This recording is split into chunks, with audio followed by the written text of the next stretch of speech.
Hey girl, and welcome back to the Pink Bubble.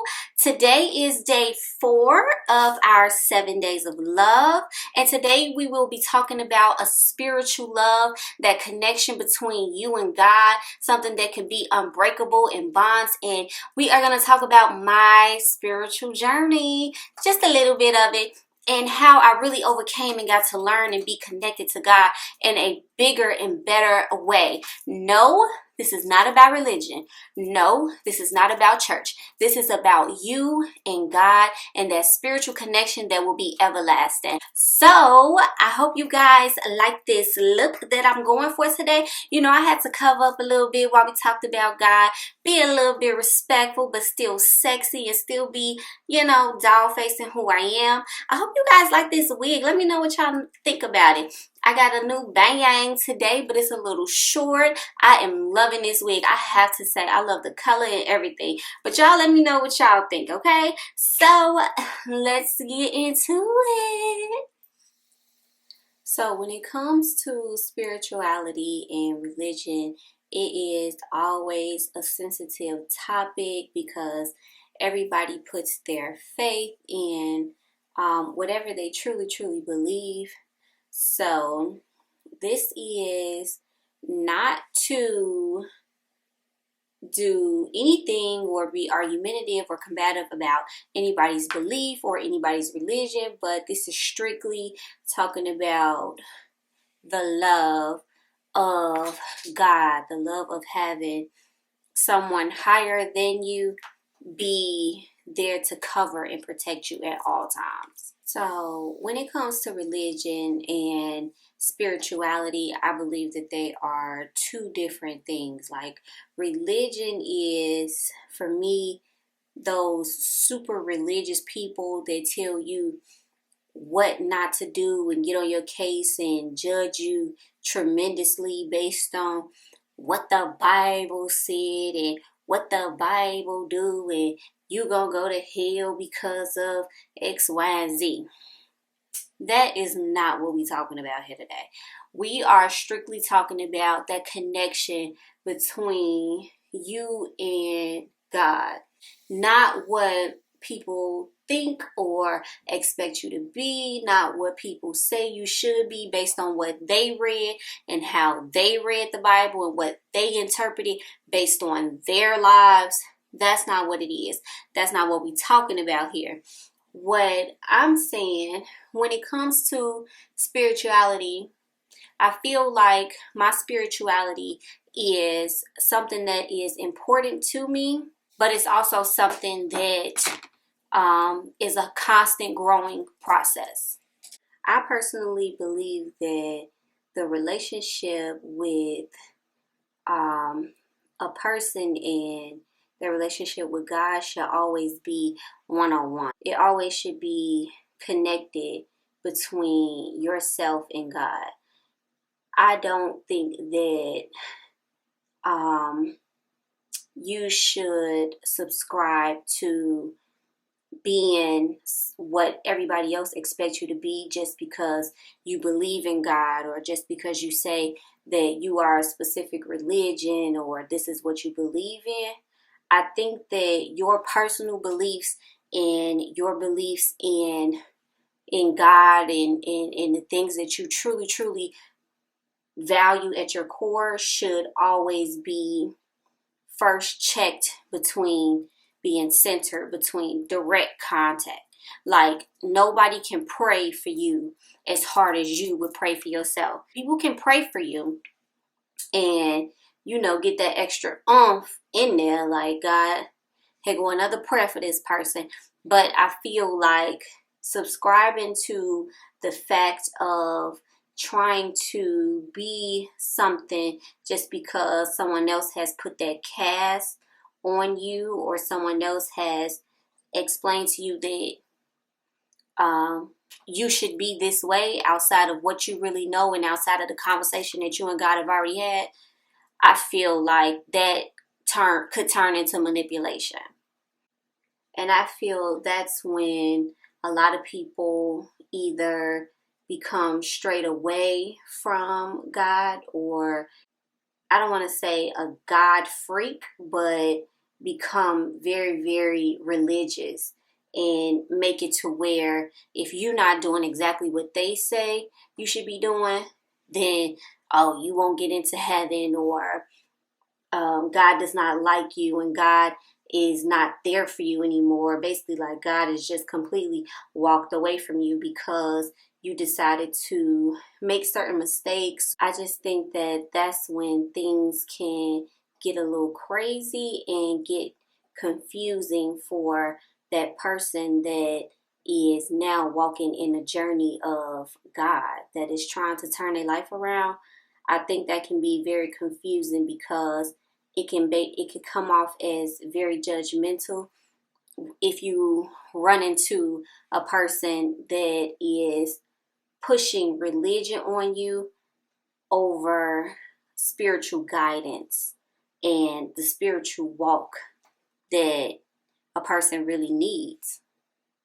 And these are things that I have discovered on my own spiritual journey. When I started my spiritual journey, first of all, it was a choice. Nobody forced me into it. I was a kid that grew up in church. Like my whole life was literally church. Like I was on the praise team, and in my church we used to do a lot of plays. So I was in every play that there was at the church. I was 100% volunteering all the time, volunteering my whole life to be in that church. My best friends to this day are my best friends that went to church, and we was on the same dance team, we was on the same praise team, and we did everything together. And in that scenario, um, church wasn't really a choice.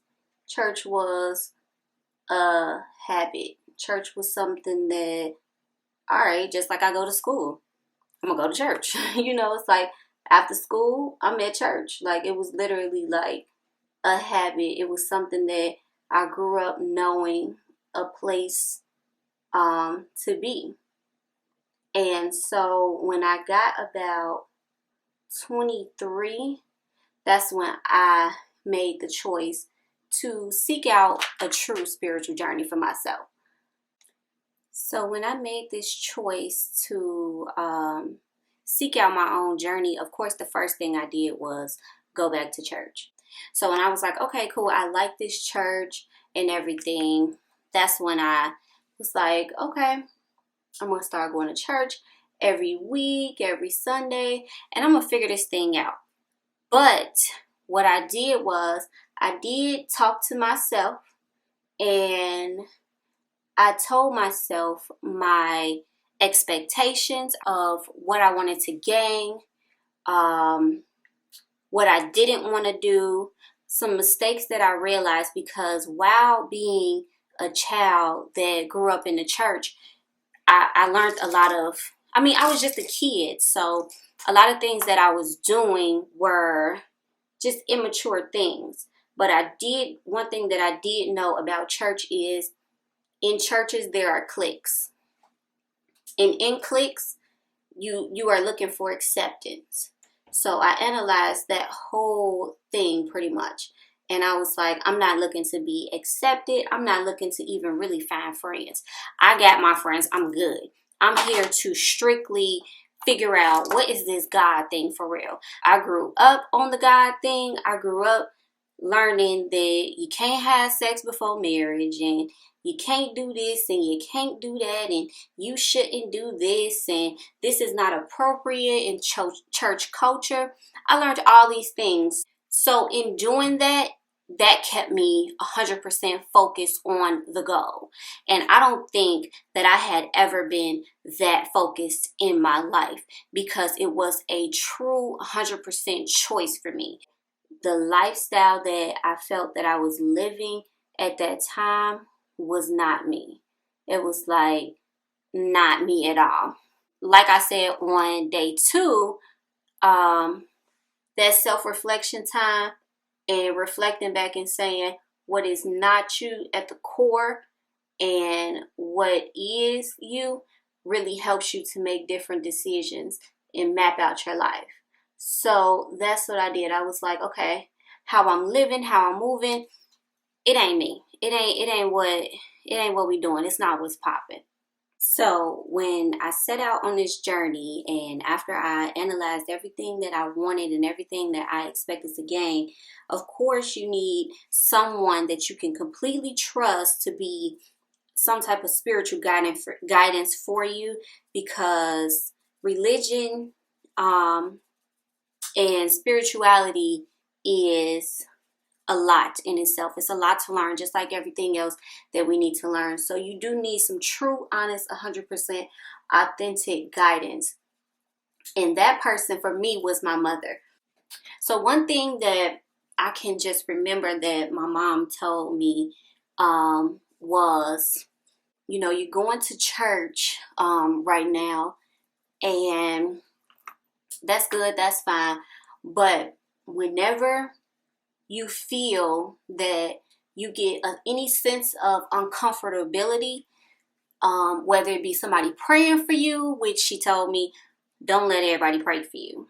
Don't let everybody pray for you. Do not let people, just anybody, put their hands on you, lay hands on you, because you don't know what other people are fighting. Yes, they're on a certain team at church, but you don't know what demons that they have or what's going on with them. So she told me that, but she just told me that if you ever feel uncomfortable with something, like the pastor could be preaching, and if you feel any type of uncomfortability with anything that he may say, or if anything around you feels uncomfortable, get up and leave.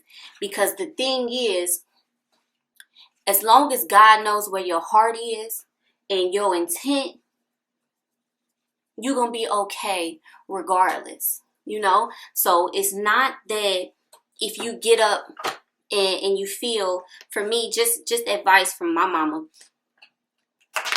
If you at church and you've been going to church for 10 weeks straight, and that one day you feel like uncomfortable, you get that type of nudge, because the thing is, everything that is made up of you, God gave it to you. So I feel that those instincts, even when you in the house of the Lord, you have the right to move on those things, because God said he will never tempt you, but he will always provide you a way out, okay? So my mom was like, sis, if you feel that way, hit the door. I went to church for guidance. I went to church for more of a deeper understanding. I always came home and I always read the Bible for myself. I would literally pick up my phone and I would just read.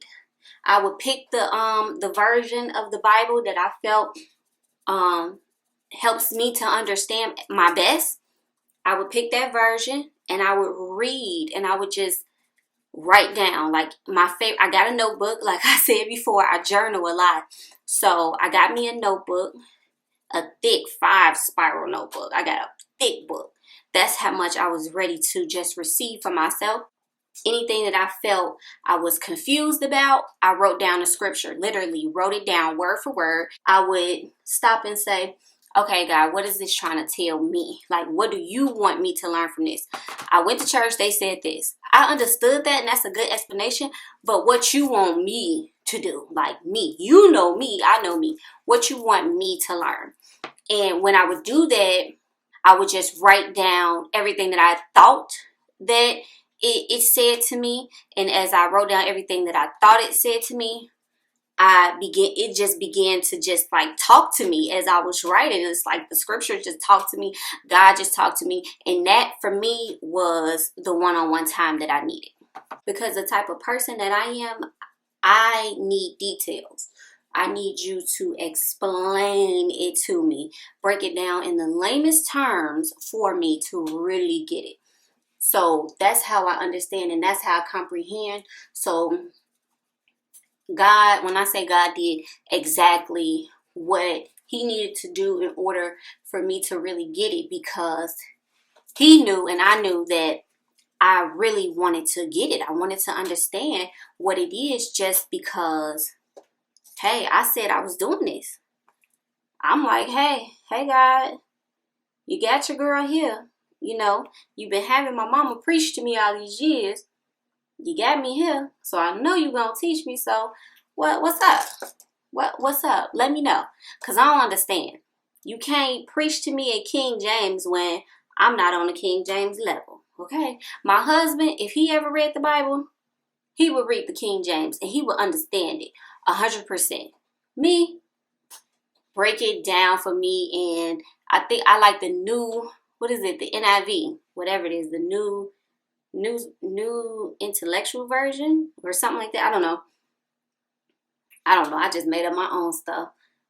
But tell me in the NIV. So with that, God just began to really teach me. And in teaching me, I understood the importance of that one-on-one time outside of church. So that's what I just mean when I say that you have to have somebody around you that is truly, truly for you, that just want to see the best for you and not just manipulate you to try to get you to think how they think. Because if that's the case, you're going to get bored, you're going to become very uninterested, and you're going to go back to your ways. You're going to go back to whatever you was doing that you was trying to run from, and you're not going to allow God to use you in that time. Because if you're ever just going through something and you really need instant answers, instant reactions, and nobody's around and you just by yourself, you got to know how to hear from God. You got to know what he's saying to you. God is not just a one and done. Like, he know you. He created you, so he knows how you think. He knows how you comprehend and all of that. And he knows the right people that needs to be around you. So he will talk to you. God will come down to your level of where you are and meet you where you are and say, Mariah, this is not going on. Or Brittany, this is not going on. Or whatever random name is. This is not what's going on. This is how you talk. So this is how you comprehend. So I'm going to talk. Oh no. I'm getting makeup on my shirt. No. So with God talking to you and meeting you where you are, that's where you're going to be able to hear from him easily. That's where you're going to know where to go, what to do next. And it's important. Okay? Believe you me, it is very important. But once you come out of that spiritual bubble or that spiritual realm where you got yourself together and you one with God, you're going to be able to move around so much differently. You're going to be able to talk to God and hear God in the smallest of scenarios. Like me and my husband, we had a scenario today where God came through like at the last minute for us. And when my husband asked me, oh, what made you do this? And I was like, you know how you say, something just told me? And that's what I said. That's what I replied back and said. Something just told me to check this. And really, it was God. And he said, did you thank God today? And I said, I thank God every day, baby. And he was like, no, you don't. I'm like, yes, I do. And he like, no, you don't. So he went back and forth for a minute. And I said, no, I thank God every day, because in the midst of me doing anything, I can hear him and it changed my whole day. So I thank God every day, even when I'm sitting here making YouTube videos and I feel like, wow, where did that just come from? And I see my growth and I see where I want to be. I sit and I just say, thank you, God. And I keep on going because I'm appreciative of where he has me now and what he brought me through. And that's only coming from direct contact. And that time spent with him outside of anything that anybody has ever said to me. Like, you can't tell me nothing about my God. I mean, that's just me. Like, people have their assumptions, people have their opinions, and people have what they stand on and what they believe in God and whomever you feel like God is to you. My God is Jesus Christ. But if you have a different God and you strongly believe that and your morals are the same and they match mine and this is what you believe, that's okay, because religion is so complicated to the point where it'll go on for forever and ever. But I feel like that one-on-one connection and saying, I don't want to hear from nobody else. I don't want to hear, see, feel what anybody else is feeling right now. Lord, I need you. And I need you to talk to me. And I need you to show up and show out. And guess what he gonna do? He gonna show up and show out because you know how to hear from him. You know how to learn from him. And you can hear him easily when you yourself know how you comprehend. And that's another thing with self-love, taking that time to really connect and get to know yourself on that level so that you can move and maneuver better in life and hear from God and know your quick instincts of what you're going to do in those moments. Like, that's what life is all about. It's about learning.